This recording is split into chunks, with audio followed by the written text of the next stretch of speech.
One of the quintessential chest exercises is the chest fly. However, not all chest flies were created equal. Today, I'm gonna talk about the 3 best ways to do chest flies for optimal chest growth. Let's get into it. First off, before we determine what constitutes as a good chest fly, we have to understand what is the point of a chest fly. And the name of the game is horizontal arm adduction, the act of getting our arm across our body, ideally with, of course, some sort of resistance.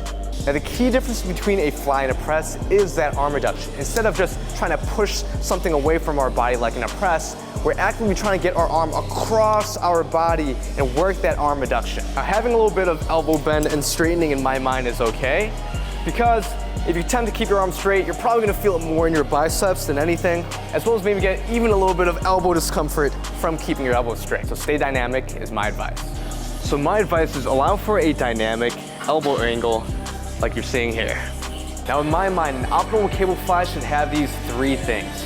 First off, it should have resistance going across the body. Second, it should be stable so you can focus on training your chest and not having to worry about balancing. And third, it shouldn't cause any pain on your joints. In fact, it should feel pretty comfortable and dynamic. Now, with that in mind, I'm gonna throw y'all a curveball and start with the one chest fly variation that, in my mind, if you can, you probably should avoid. And the variation that you should avoid if you can, in my mind, is the dumbbell fly.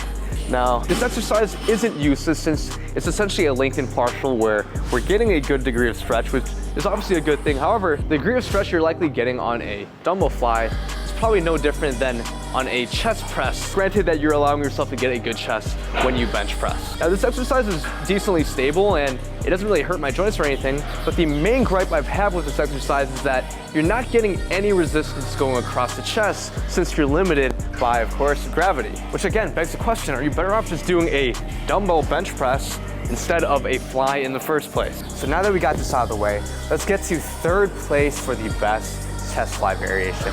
Let's go.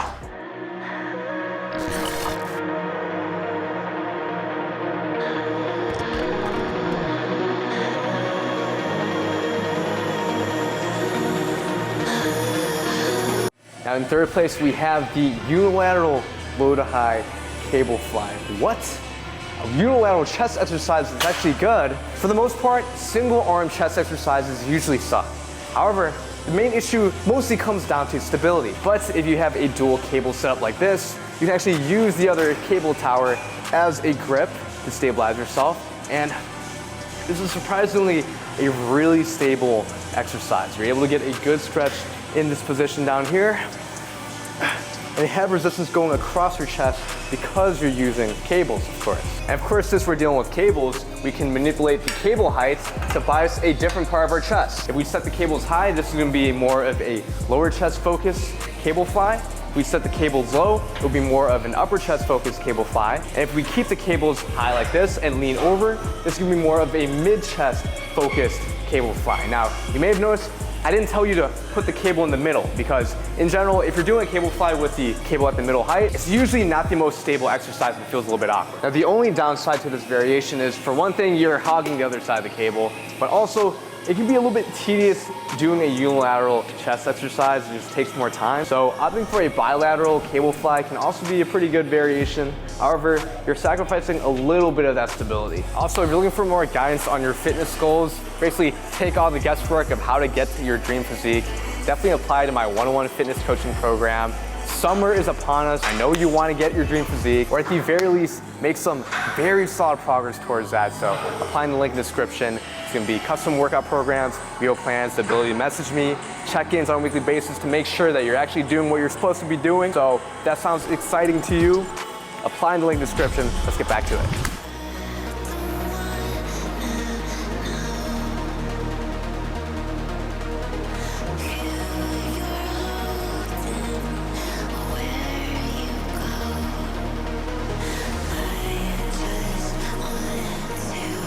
second place chest fly variation is, of course, the popular pec deck fly.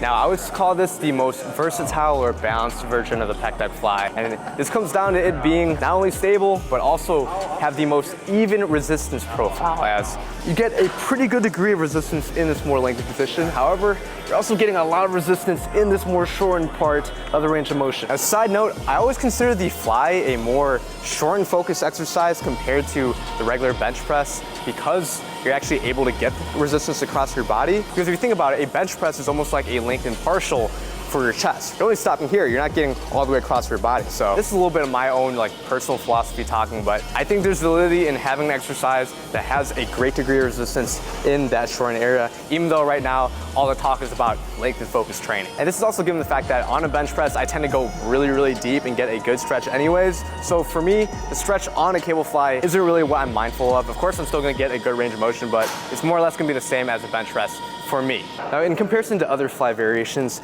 I would consider the pec deck fly a more short and focused chest fly variation, just because you get the most resistance in this shortened area, more so than other variations. And as I mentioned, this exercise is quite stable. However, I do find that if you're a smaller individual, the handles can feel a little bit linear in that it might feel too big and far away in this more stretched position, and most you can do is bend your elbows, but you get kind of caught on the machine. So that is something to be mindful of, but of course it's not gonna impact everyone. And the biggest problem with this exercise is people tend to just do it wrong.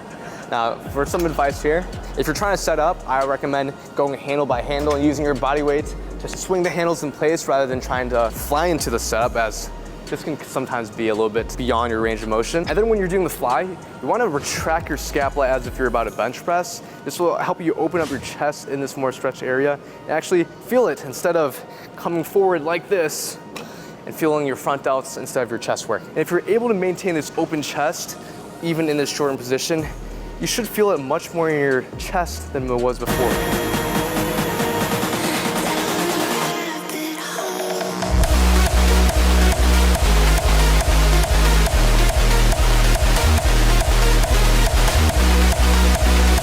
Goes to the seated cable fly. Now, the way I'm setting up is gonna be more for mid to lower chest, and I would tell you, being seated pretty much solves the previous stability issues with the standing cable fly. That's allowing you to push harder to failure and essentially just focus more and train the chest rather than trying to stay balanced and upright in the optimal torso position. And of course, since we're still training with cables, we maintain the benefits of doing an isolateral movement, meaning each arm, each pec is responsible for its own weight, thus being beneficial for correcting muscle imbalances over time. And the seated cable fly allows for an even greater freedom of movement compared to the pec deck fly, especially if you're a smaller lifter. Now, the resistance profile of this movement is going to be more length and focus. However, you're still getting a good amount of resistance in this shortened position since we're using cables. So while technically the resistance profile is going to be less even than, let's say, with the pec deck fly, being length and focus is actually an advantageous thing, since the chest is a muscle that benefits from what's known as stretch-mediated hypertrophy. Now, the TLDR with stretch-mediated hypertrophy is exercises that take the muscle through a great degree of stretch and has some form of resistance or focus in that area, generally yields to better hypertrophy outcomes, especially among newer lifters. The only obvious downside is exercise. Of course, setting up, as you see, is not the easiest thing, but you kind of get used to it. And those were the 3 best chest flies. Now keep in mind, none of this is gonna matter for chest growth if you're not training hard enough, so make sure you're getting within 2 reps shy of failure.